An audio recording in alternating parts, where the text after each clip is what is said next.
Well, I wanted to pop the camera on real quick and talk about a new car modification that I did. In the last couple months, I've been spending some time on the forums reading about car stuff, and it's kind of got the juices flowing and modifying cars and stuff.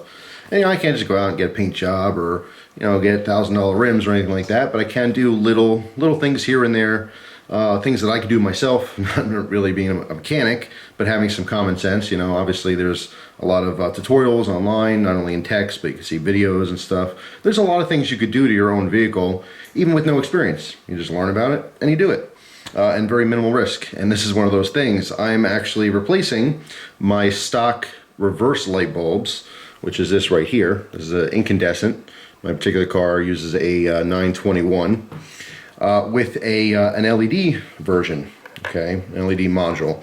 This happens to have 15 LEDs, all right, 6 on each side and 3 on the front. And this also has resistors in here, which I'm going to talk about in a second, why that's important. These put out 800 lumens per unit, all right. Obviously there's 2 reverse lights, so that is going to be a total of 1600 lumens. Now I already tested this out, and it is like literally night and day.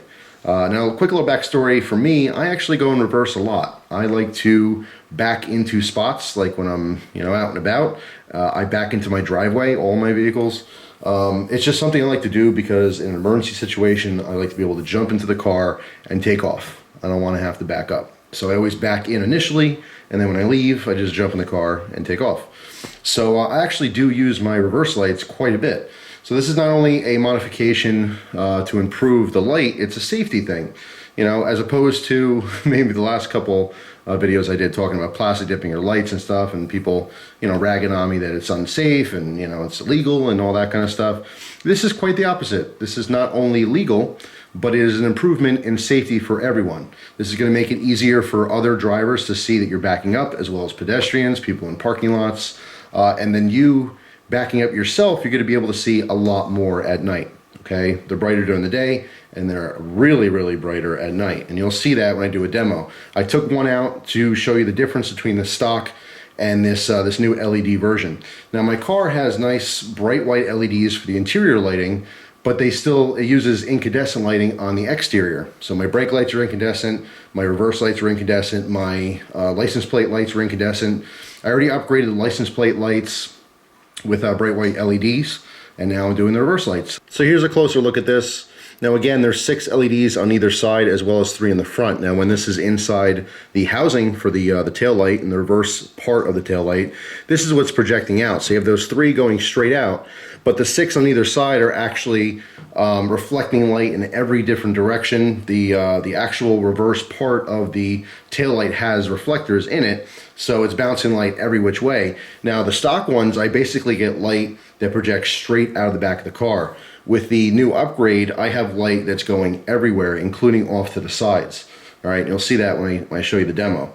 So it's a really cool upgrade. I mean, to get a set of 2 of these was 20 bucks, but it's very important if you're gonna be upgrading your reverse lights to make sure that you get a unit that has the proper resistors in there. A lot of times they're advertised as error-free.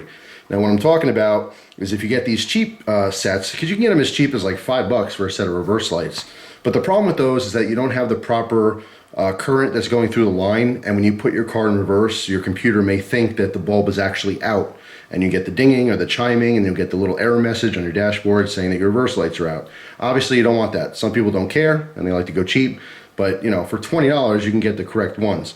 Now of course mine takes a 921, which is a very common size for reverse lights as well as brake lights, but of course you gotta look for your own car. If you're interested in doing this, make sure you do a lot of research. Whatever car you have, there's a forum out there for people that are looking to talk about, different types of mechanical problems as well as aftermarket upgrades. All right, so I happen to drive a 2013 Chrysler 200, and believe it or not, there is an entire forum dedicated to Chrysler 200 drivers, and that's where I see a lot of this stuff on, and a lot of people recommended these particular models. Here's the company I got it from. I got it on Amazon. Like I said, it was 20 bucks. Actually, I want to say it was maybe $23 or $24, somewhere around there. Totally worth it. So let's get outside and let me show you the difference between the stock incandescent bulb and the now new LED upgrade. All right guys, so I'm gonna give you a little demo here. It's kind of hard to see because the light's blowing out the camera, But the left one is the stock light, and most of the light you're seeing is from the brake light, not actually the reverse light. But on the right, it is substantially brighter. So let me turn around here, give you a different view. You can actually see something. So again, looking on the ground, you can see the coloration here of the incandescent bulb. That's the stock bulb, as opposed to the bright white LED on the other side. And again, it might be hard to tell here, but it's throwing out to the left a lot more light than it is throwing out to the right. Alright, so here's another shot of the reverse lights without the brakes.